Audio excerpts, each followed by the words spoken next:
Guys, welcome to another Sales Wisdom podcast. We've got Andy Mowat with us. He is CEO and founder at Gated, an app that I've found really interesting.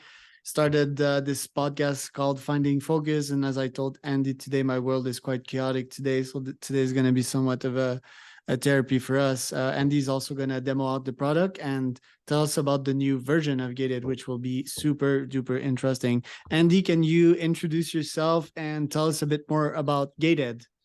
Yeah, absolutely, Charles. Great to see you. I have spent my entire career growing SaaS unicorns. I've done it for Box, Upwork, and most recently spent the last 4 years growing CultureAmp to unicorn status. I have helped sales and marketing teams with data, the systems, the processes, the strategy, and built out the teams, run top of funnel. I like scaling companies really fast. That's when data becomes part of that. That's what I enjoy the most. Love it. I think it would be somewhat instructive for the audience to start with your background. So, talk about the lessons that you've learned at growing these unicorns. By the way, that makes you like a very valuable person to have in businesses. So that's super fascinating. Starting with Upwork, let's start with Upwork. What did you learn and how did you scale it? Then Box will be certainly interesting. And Culture Amp, I don't know about them, but yeah, feel free to tell us about this one as well. I'll give a little bit on each of the three, and then I'll tend to between each of those experiences, I'll go do something startup related. Alrighty. Um, but I'll focus on those three. At Upwork, I joined to run business development, but very quickly the CEO, and I was the Elance side of it. The CEO kept asking me, "Can you figure out our sales system? Can you build out our first sales team? Can you leverage data to deal with which people should we start to call?" Um, I think at some point we started to explore, like, can we build out a marketing infrastructure? And so I built out all the marketing automation. And I think there was my first experience with email where I sent an email to 700,000 IT professionals and it didn't go well. I think elance.com was in spam hell for 40 days. So I learned A, there's some people you shouldn't send. B, you should warm things up and have permission first. So that was my first experience. I think what I learned out of that was I'm really good at building the systems, the processes, and the go-to-market strategies and putting it all together. So that was Upwork. I did a startup in between. I ran actually 350 virtual assistants offshore. So we really got to study how people communicate and connect.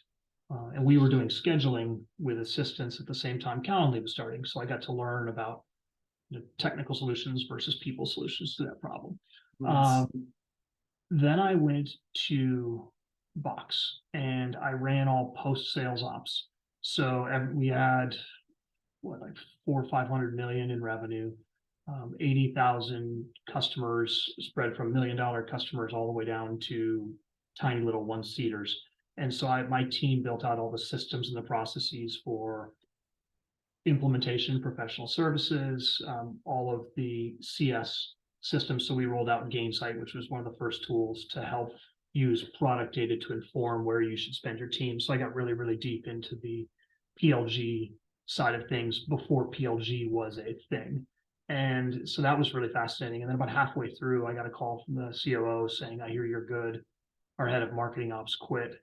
Can you also take over marketing ops?" So then I kind of did two full-time roles for about a year and led the marketing ops side through a really interesting time. But at that point, I really got to feel and understand the differences between post-sale and top of funnel.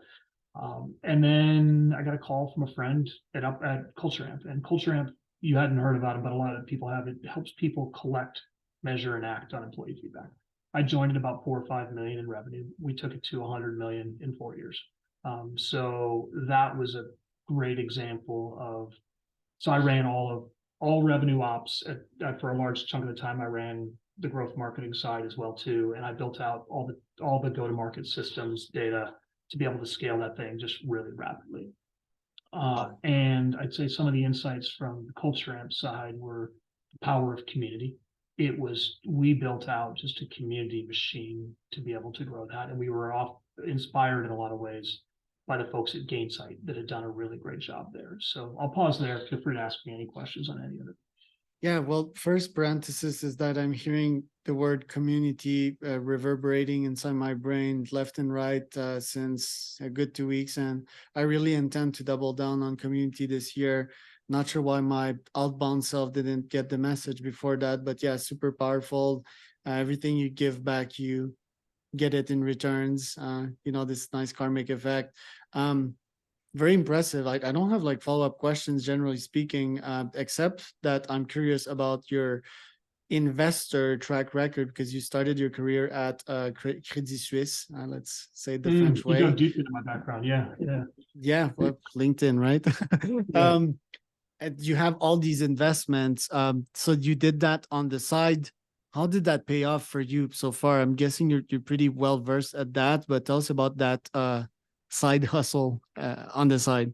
Yeah, I definitely think in terms of a structured investor perspective, from the investment banking Credit Suisse days. Um, my father always did, real estate investments or things on the side, and so I've always believed that's both a fun way. And so when I was living in San Francisco, we started kind of a club with different folks to invest in things together, and we invested in, the Trinet of Hawaii. I think I put in 15K and it turned into 900,000. So you're like, wow, there's some stuff here. And so I've dabbled, but I've always seen myself as somebody. Investors make 3 to 5 decisions a year, and I enjoy making thousands of decisions, similar to you, right? Like I love testing and experimenting with things and making them. So I knew professionally I would never be an investor. When I was at Stanford Business School, I was very clear that that's not the way I tick. I tick much more in terms of like go to market, all the data that you can use. Um, but I really enjoy the businesses and talking to the CEOs. And so I'd say my investments, and I've been very conscious to list them as the side hustle rather than the core thing. Um, Kind of fall into a couple buckets. One, I know some spaces, right? If it's SaaS, if it's rev tech, if it's HR tech, or if it's data, those would be areas that I really get excited about. And I generally start by getting to know founders, advising them, and then for the select few, like I'll cut a check. But I also found a lot of power in the micro advising. I've got an article on my LinkedIn about how powerful that's been as well too. And so I look at it as it's a great way to get a lot of pattern recognition, build great dialogues with really smart CEOs, and bring those lessons into our business as well. I think it's fair to say that you've accumulated great wealth so far, and you could spend your time traveling, adventure traveling, which we might want to talk about, or spend time with your family. Why did you start it gated? So I feel like there's probably, I'll probably always work. I don't think I'm good at just sitting on the beach, but I definitely, have a goal to travel more with the family now that our kids are starting to get to the ages where they can do that. So really kind of astute question. I started gated because I saw a problem in the world, which is you don't control your own inbox. And so if you've seen the gated manifesto, you don't control your own attention, which is a major problem. And so I've caused that problem, right? Like I've sent billions upon billions of emails, and any marketer or any SDR can put themselves into your inbox at any time. It's funny because I think a lot of people don't share their emails because they're worried they're going to get out and then I get sold. But you and I both know I can guess anybody's email and I can test it and I can do that. So you're going to get blown up. And that's why we started gated, because I felt it was a problem I was really passionate about, right? Rather than building the 10,000th and first tool to help sellers and marketers, we are on a mission to build the tool that will give users or recipients or buyers back control over their attention. Love it. I first didn't love it. I gated was like, am I receiving these emails back saying that I need to donate? Um, but I am for technological solutions to problems, right? Well, humans so far in history have mostly been about finding political solutions and putting laws uh, to these problems. So let's start with undesired emails. So it's us SDRs or ours SDR advantage to send emails to folks and get in their inbox, kind of a free market. Yes, there's laws. Yes, you can be penalized, but I guess that's the interest behind cold email. Now, can you tell us about the V1 of gated that I've tried, and we'll get to the new version, which I'm excited to learn about. Absolutely. So V1's philosophy was focused purely on email. V2, which we'll talk about in a second, which launches next week, is focused on all platforms. Our thesis on the email was for users, we will take email out of their inbox from people who they don't know. We will send an email saying, I don't know you. Here's my nonprofit that I like. If you donate a small amount of money, that email will make it to my inbox. So for users, we removed, call it 30 to 50% of the email, all the people they don't know, they'd wake up to a clean inbox, and it was free. For senders, before gated, the reply rates are terrible. 1%, half of 1%, maybe up to 2% or 3% if you're really good. If you donated via gated, the reply rates published, we said 46%. They've lately been averaging over 50%, right? So I think what we proved is by driving and forcing the sender to think a little bit more, we were able to ensure a much higher response rate. So rather than sending 100 emails and getting 2 replies, why not send 10 and get 5 replies? Everybody's better off. So Right. what we did with the email product is we proved it worked. I think we're filtering like multiple millions of emails a week. We are, driving great donations, but I think the one thing we realized was that not everybody can shut the noise off, right? Somebody called gated the noise canceling headphones for email. We loved it. But most of us need to live in the noise to be successful. And so we realized there's some friction within, we knew there was friction in what we did, but that plus also security access we needed, Google required us to be able to see the emails, to be able to move them, which definitely slowed down adoption. So, we're in the tens of thousands of users. We've driven a lot of change. Like anyone selling to sales, marketing, rev tech people, like knows who we are. But the problem exists on every channel. And so we stepped back and said, how do we solve this problem on all channels? Interesting. Okay. Let me ask you a couple of questions before we get to V2.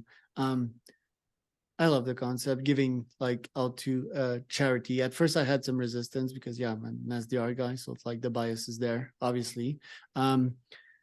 What do you think about the future that would be an AI scanning Charles and then the AI scanning Andy, and having the AI would write an email saying that Andy and Charles have this in common and that's why they should meet? Is that a better solution? Because and it's important that we talk about that. It's an amazing problem you're fixing, because AI is about to blow this shit up. I don't have better words for that, because it's me AI on scale, right? AI is going to nuke our worlds, not Yes, just on email, on LinkedIn, yes, on Slack, on every channel. because we're capitalists, right? That won't change. I want scale. I want money. That I will take that money. I will redistribute it to cause which I think are good. So what do you think about the solution, and why do you think it's that relevant that we fix it right now before AI brings that much noise that we can't even like do shit anymore? I love this. This is going to lead right into why we're launching our new platform. We went deep down the road of, can we use AI to filter email? I know we can't. It's not going to work. Somebody described AI as your smartest intern. I ran 350 virtual assistants, and people kept asking us to train them to manage the inbox, but the context is not all the data is not all there, right? And so we were never able to get the context in those virtual assistants' heads to be able to be successful at filtering the email. And so I spent a good chunk of a couple of years before Culture Amp working on that problem. A Chief Justice of the United States was once asked to define pornography, and he got really pissed off. It's Justice Potter. And he said, screw it, fuck it. I know it when I see it. And that is spam. And by definition, spammers will always, or outreach people will always try to get around it. And Google has built the best spam filter that there is. But the problem is, if it's too aggressive, you miss stuff. And if it's not aggressive enough, you're like, why do I have this thing in the first place? Now, deep down, philosophically do not believe you can filter email after it has email or whatever the message on whatever medium has been sent after. Here's what we're doing with V2. I go to your LinkedIn profile, Charles. I know what you've done. I know who you are. I know where you live, but I do not know what you're trying to accomplish and the conversations that you're trying to do.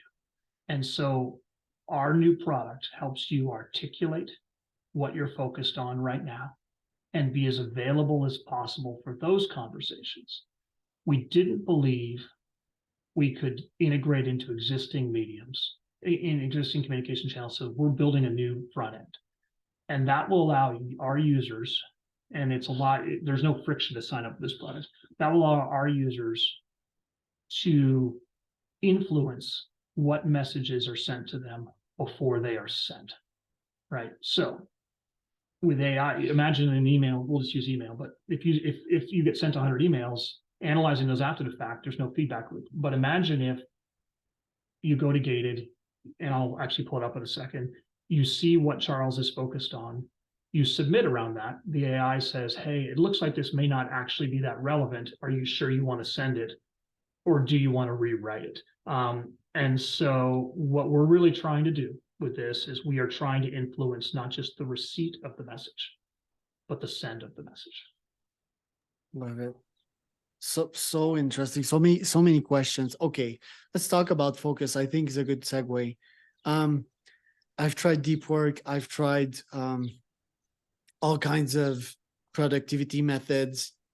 I think most of it, I won't use the word BS, but I think the productivity industry is ripe for change and disruption. I've wrote that on my LinkedIn the other day.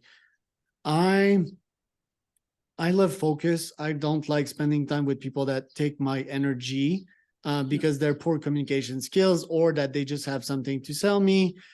But I do like random bits of interruption and serendipity. I will tell you that. So I guess most people aren't like me, right? They're more focused, and yes, I need to work on that.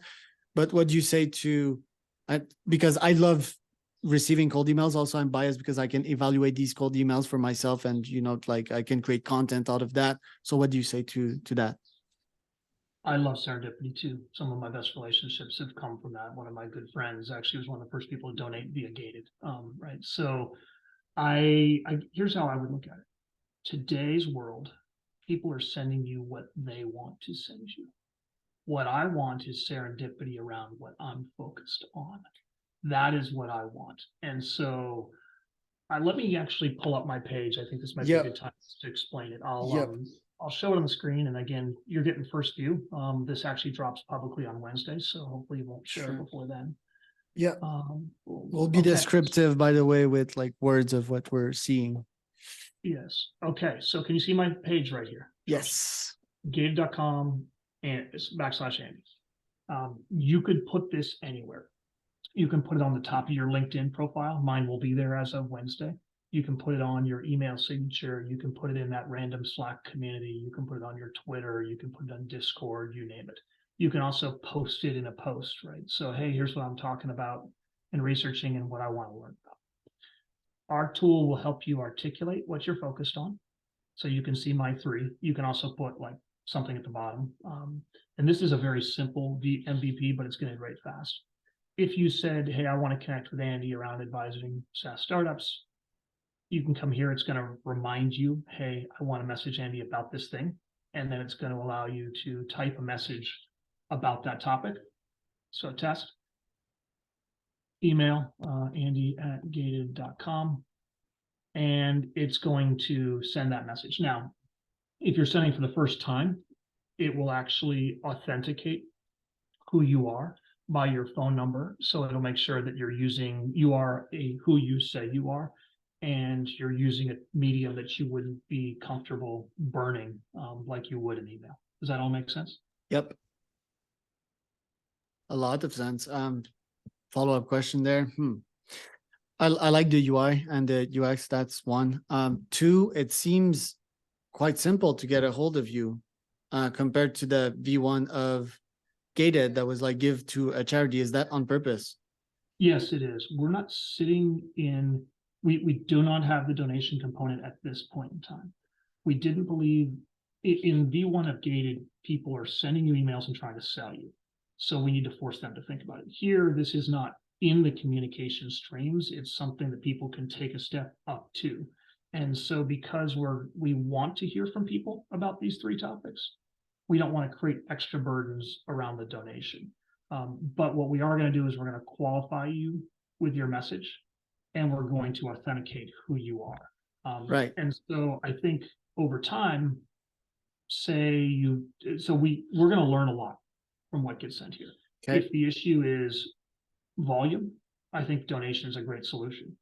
If the issue is relevancy, I think we can tighten it up a lot with AI and other different solutions, right? So we haven't built it yet, but imagine if AI looks at what your focus area is and what the person writes and says, do those two match? And so we're very much more in, this is not about you trying to reach me for what you want. This is about you trying to reach me for what I want. Right.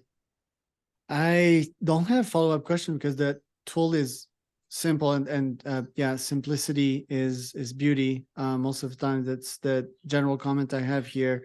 But let me ask you this: this is more of a long-term and philosophical question. Where do you want to take Gated? Do you see yourself being acquired by Gmail eventually? Do you see yourself as being the new standard on the web? Because this seems somewhat like a moonshot. Yeah, it's a little bit of a moonshot. I think Steve Jobs said, "Why are we here on this world but to make a dent in the universe?" I definitely am swinging, like we're trying to disrupt rather than just build some nice little thing there. Our vision is we want everybody to say, listen, rather than have to think about how does LinkedIn want me to connect, Twitter, email, I want to have one single gate. And we want to be that gate. And if you trust us to help you articulate what you're focused on and gate around that, we can tighten it up. We can help you personalize it. And so if we do that, we start to be that layer that you control rather than LinkedIn control, right? Like when you get those invites on LinkedIn that don't have anything and they're irrelevant and you say, I don't know the person, nothing happens. We want to be a gate that that you can control and it can work anywhere. And so for that, like, where does this go? Like, I think that will help us with this coming wave of AI. You're going to need a gate, your gate. And I think at a fundamental level, we're driven by the fact that we don't believe you can filter after the fact. Certainly people are going to try. Maybe we're wrong. We also don't believe you want a universal inbox because then you're dumping all the crap into one place. I think the other thing we are very conscious of is we're not building a two-way messaging platform. When these things come in, you can take it to whatever channel you want. And so what we are is trying to do that. So our vision is to rewire communication by giving users more control and to be that layer that I don't think anybody else really cares about, right? Like no one else is trying to build a gate. Google's not trying to make their spam filter any better. Maybe they are. I mean, they make it better every day, but they're not trying to make it more user-friendly. LinkedIn's not trying to make it better to make connections better. They're incentivized for the wrong things. And so that's our vision. We want to give you your gate. Pretty bold. I love the network effect side of things, right? That people see the gated when they email this prominent CEO, VC. It was a cool interview. I learned a lot. It's lots of insights to digest there. You've got the domain name, right? Gated.com. That's another very Andy-ish thing, Silicon Valley thing. So congrats on that one. How much did that one cost, by the way? It costs nothing in cash, a equity check. I got a call from a very influential person who I have yet to meet in person. And he said, I want in your last round. And I said, we're full. And he said, okay, but one piece of advice, you should buy gated.com. Wow. And I said, oh, every time I call those guys in Vegas, the price goes up. Really? And he said, well, I know how to do this. Will you give me 3 hours? And what's your price? What's your max price that you pay? And I told it to him. And he said, okay, if I get this, will you let me roll this cash that I'll spend on this thing into the round? And so we did. Love it. Love it. Love it. All right. Gated.com, Andy Mowat, that's Mowat. Any other places where people should find you? LinkedIn, I write, there's a lot of articles around RevOps, community, growth strategy. You can always reach me if it's around one of my topic areas. And if you send an email to andy@gated.com, you will get gated. Yeah, or what we saw on the screen, gated.com/Andy, right? Yes, exactly.